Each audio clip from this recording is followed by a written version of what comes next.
Hey everyone, thank you again for joining us for another episode of the Liverpool Connection podcast. Pubchat, we're at our favorite pub, BD Riley's. I think it's on a Tuesday? So it's always nice to have pints on a Tuesday afternoon. And I'm here with some very special guests. We have Summer, and we have Josh. And today we're having a special episode. We're going to talk about the women's team. We haven't really spoken about them too much this season, so heading into the last game of the season against Manchester United, the heated rivals, whether it's the academy age, the men's team or the women's team, we always want to beat them. And so it was a very important game for Manchester United. They're in second place, and they need to win to try to capture the title away from Chelsea, who's leading the women's league right now. Liverpool's pretty much settled in seventh place. But the emphasis this season was to make sure that we stayed up. We didn't get relegated because it's hard to get back out there after 2 years of being in the wilderness, of being in the second division. We're back up. So, Summer, tell us a little bit about yourself and what makes you support the women's team in Liverpool. Yeah, so I've probably been a Liverpool supporter for probably about 10 years or so. And really, after going to school at Texas A&M, I was looking for a team that really fit that feeling of unity, the value of the 12th man. And so really seeing Anfield and the experiences that folks have there and how that crowd can really influence it. It's really like that 12th man that I was used to. So I felt very at home supporting them as a team. And then, of course, as a woman, I always look to try to support and champion women's sports, especially as an athlete that I was growing up, and then for my daughter who's an athlete, I think it's really important to really try to showcase and support women's athletics. Josh is our official liaison with the Supporters Club to the women's team. Yeah. And so tell us a little bit about your love affair with Liverpool, how you got to the Liverpool side, and how has that extended to the women's side? Yeah, so I've been a Liverpool supporter for coming up on 15 years now. And I think, the women's team, it's been a very successful team in the past. You think about 2013, 2014, back-to-back titles in the top league. And then everybody else started to grow and invest. And Liverpool, while they were front runners at that time, quickly got overcome by some of the other sides. Relegated 3 seasons ago, as you talked about earlier, and that's when I picked up an interest, right? That time of relegation. It was the COVID season. The women's league just stopped the season at that point in time. A bit unfair to do that, and Liverpool at the bottom on that day. And so they were relegated. It took 2 years to get back, and it's been a journey to get back, and I've really enjoyed every bit of it. And I think we'll talk a little bit later about our experience going over there about a month or so ago. But it's a lot of fun to watch our ladies play, to watch our Liverpool team play. One of the things that I learned during the research for this episode was that, Liverpool Women's was the first women's team that paid all their players as professionals. And so that was pretty interesting to me. And for a team or a club that is so big, to have your team relegated, whether it be on the men's side or the women's side, it's devastating. And, for some other people that have been around the podcast for these last 3 years, Darren and I brought a guest early on, Satara Murray, who used to play at Liverpool. She actually played at the soccer club that I run right now, Wells Branch Soccer Association, when she was growing up. And we kind of went over just how little attention was being paid to the women's side.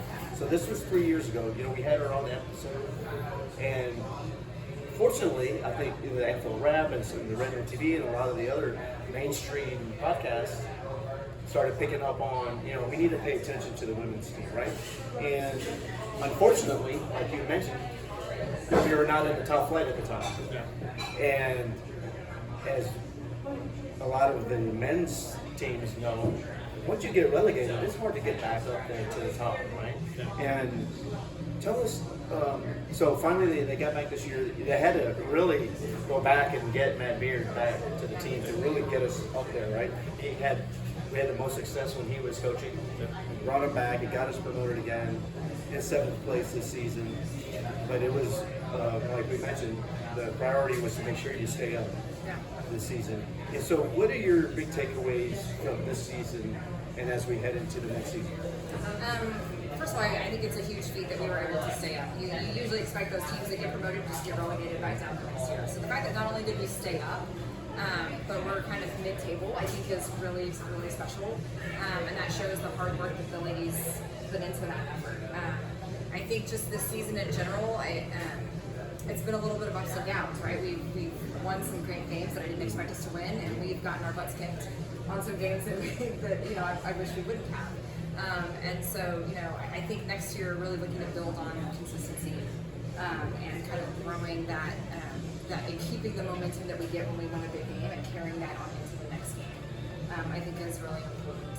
And then just, one of the things that Josh and I were kind of talking about before this was when you watch the game, it's like, oh, yes, we scored, like that's awesome, that was a great goal. And then like within a couple of minutes, like we've given one right back up. And so, I think that's the thing this year that I've seen that while great that we're up, I definitely think that there's some things we can do to improve on to really continue to stay up and improve position next year.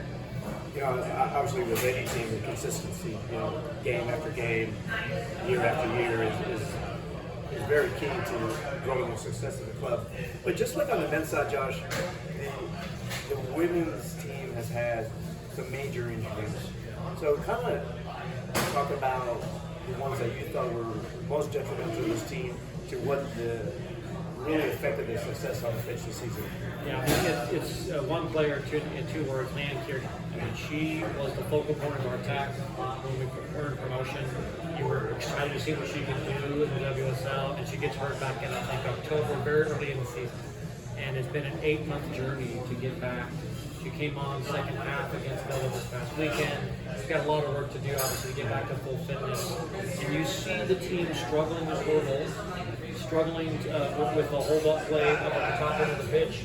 As great as Katie Fingal is, she's quite good at that. She can't do it all on her.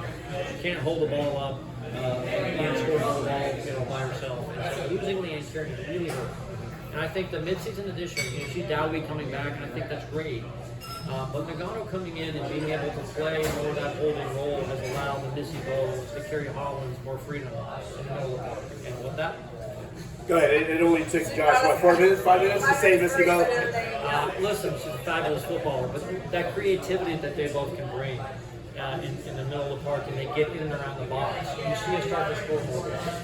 And that's really the key to that success of this team. I think on our day, we can be very tough to beat, but being able to unlock other teams and other defenses has been really critical. So without Leanne Kiernan, that was really, really tough for a big stretch of the season. Let's be honest. We're in 7th place. We're chasing Chelsea and Manchester United. We're 32 points behind Chelsea going into the final game against Manchester United. What can we do to really bridge that gap? Because that's a lot of points between us and the top. I think one of the first things I think of is, you see this with all the teams. When you get relegated down, you're down on viewership. You're down on supporters showing up. You're down on people buying your jerseys. You're down on that influx of income. And so I think, this year being up in that top flight and staying in that top flight, I think is really going to help with the funding for the women's teams. We know that it's very different from the men's, right?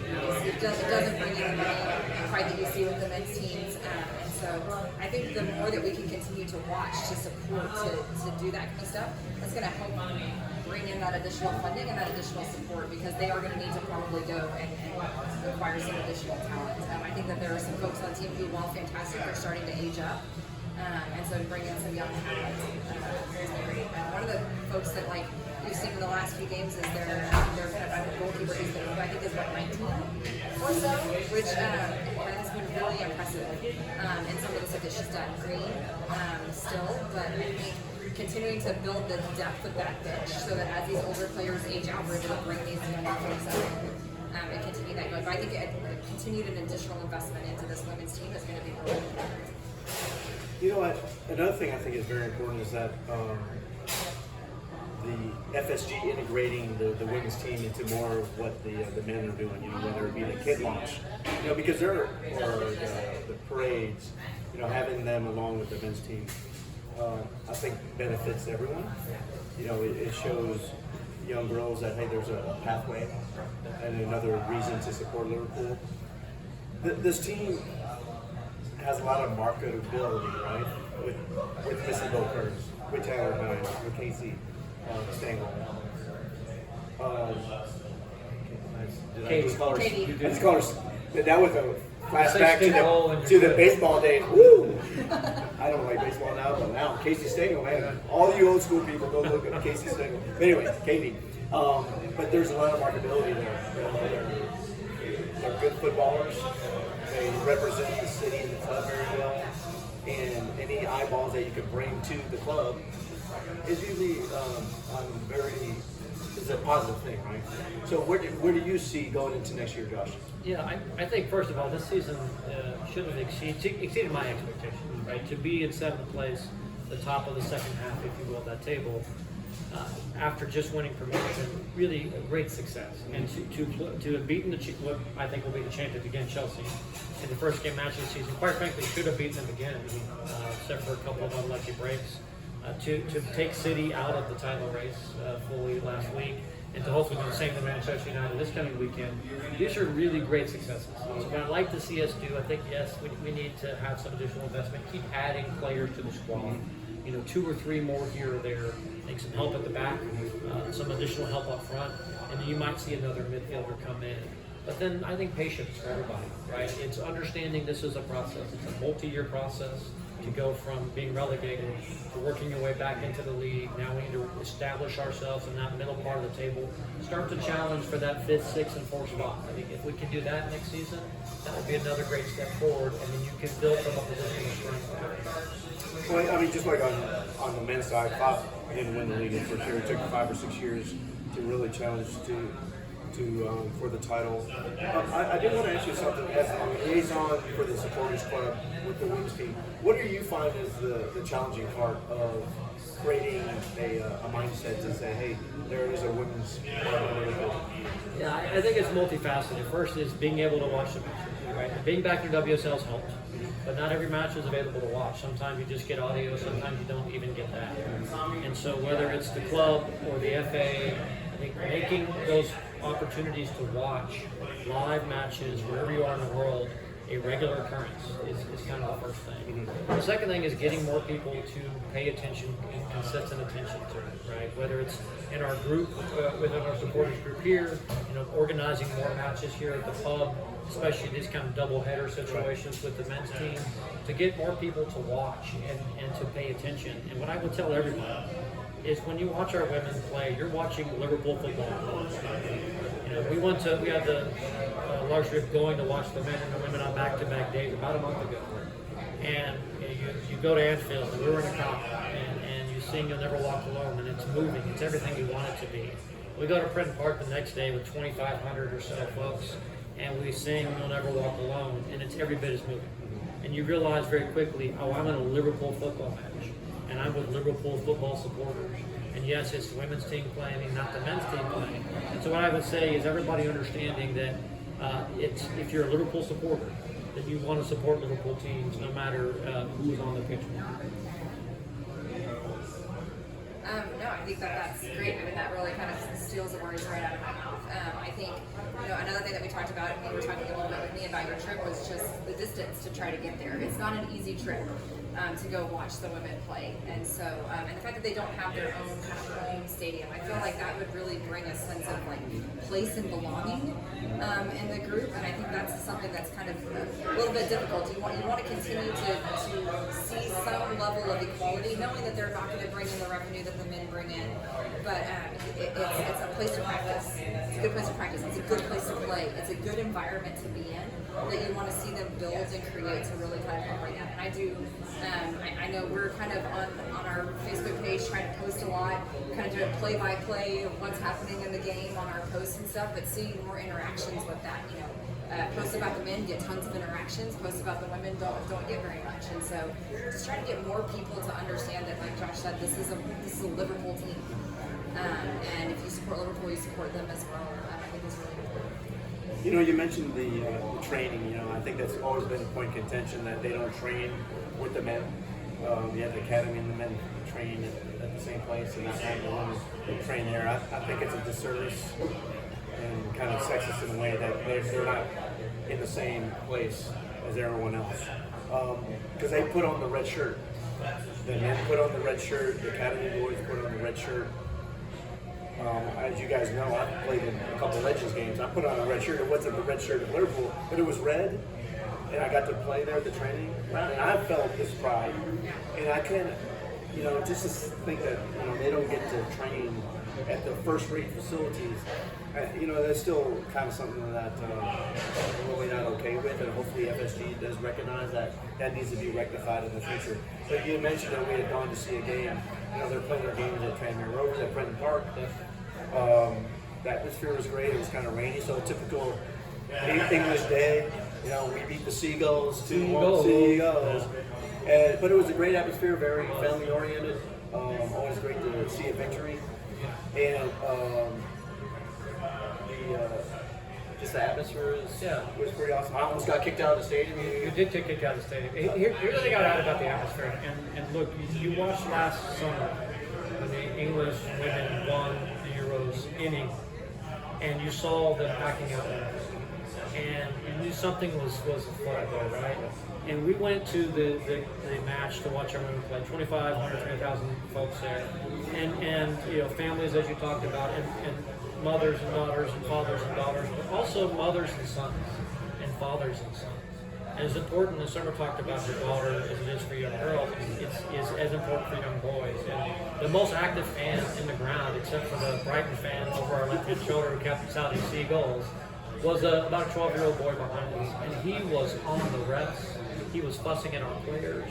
And when I say you're watching a Liverpool match, he was watching a Liverpool match.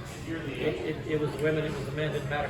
He was treating it as though it was a Liverpool football match because that's what it was. And seeing that all around the ground that day was really heartwarming for me. And so we talk about the challenges with the women's game in particular. I would say absolutely, but they're also signs of hope and signs of promise, and being able to build upon those things here within our supporters group within Austin, Texas, but across both this country and of course within England and Liverpool itself is really, really critical to the continued success not only of Liverpool Football Club but the women's game overall. Anybody that's across the pond that's watching the podcast, and we have a lot of subscribers in Liverpool, go to a game. It's fun. You're watching football, it's professional football. There's a pub like 10 feet away from the stadium afterwards, so that's great. But you're watching Liverpool play, and I found a couple things out about myself is that I went as critical about women's players as I am the men's players. And the second thing I found out, no matter how low the wall is, you're not allowed to jump over it to get closer to the players. Yeah. So thankfully that was after the game, and I didn't get kicked out during the game. Security was on point then. But you guys would have known where to find me, right? That's right. The nearest pub. You got it. But anyway, so we hopefully we can make more of these episodes in the next season, talk about the women's on a regular basis. But I want to thank you for being here today. Thank you for being here. Any last words of wisdom you want to say? I think just kind of bringing home, being a mother of a female athlete. I was talking with Josh a little bit about this. My daughter, there's not a lot of hope and future for girls, in the United States or anywhere, that your career is going to be able to extend beyond high school or even college. And so the more that we can do for these women's teams to do that, it's hard to be. I have to talk to my daughter and I have to say, look, I know that you love volleyball as her sport. I know you love that, I know you love to play, but when you go to college, you got to think about what you want your career to be, because it's not going to be volleyball. And I would love, in her lifetime, for her to be able to see that shift. When we went and saw Liverpool men in New York, I took her for her 10th birthday. We saw them playing in New York City. And we sat in the row right behind the men. And I didn't bring the scarf because Josh said he would steal it. I said over my dead body, he said I can make that happen. So I didn't feel like I would bring it. But it was. He's very. Well, it has a Miss Go signature on it, so he wants that scarf. But anyway, it's sitting behind the women's team, and she was so proud and excited to be able to sit with them. They called her because they were in the row right behind us. It was her 10th birthday, and they all signed her scarf, and she's got that scarf hanging up. She loves it, and so the hope that it gives young girls to be able to have an opportunity to play at that level and to have that kind of a future would be absolutely amazing. I think it's a disservice to the young girls we have here in the country and across the pond and across the world that, like, yeah, your athletic career has to end in college for them, unless you are just like the top of the top of your body. So I think I love what you're doing. I love that you have this always podcast to talk about the women. Hopefully we get to continue to have more conversations, watch more matches, and really start to support our teams more. You know, Josh professes his love for Missy Bo almost on a daily basis, right? But he didn't risk getting arrested or getting kicked out by jumping the wall like I did. To try to see her. Well, I was trying to go get Tyler Names, a photo with her. But anyway, what do you got over there next to you?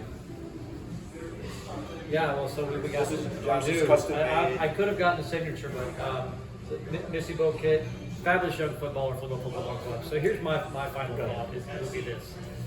He's going to take the mic. Yeah, I'll do that. First of all, thanks for the opportunity. I think it's always great to talk about Liverpool. It's great to talk about and promote our women's team. If you tune in this weekend, you're going to see some really fabulous football. Manchester United have it all to play for. Liverpool, no pressure, right? Our season is we're not going to go up a spot or down a spot. And so as you saw against Villa, we put it all out there. I think we're going to go give the Manx a real tough game. And so tune in this weekend, watch our latest play, watch us beat the Manx. Right. Thank you guys for joining me on this one. Hopefully you guys all enjoyed it and learned a little bit more about the women's side of Liverpool Football Club. Go watch a game. The tickets are very reasonably priced. Brent Park is a good old-fashioned stadium to watch a match in. The pub is right next door, like I said. What's to lose, right? And it's a family atmosphere. I know Great day. some people, going to Anfield, some of the ticket prices are getting higher and higher. But you can take the whole family out, enjoy quality professional soccer, and then just have a good day out, right? So thank you guys all for joining us. Please like, subscribe, set your notifications.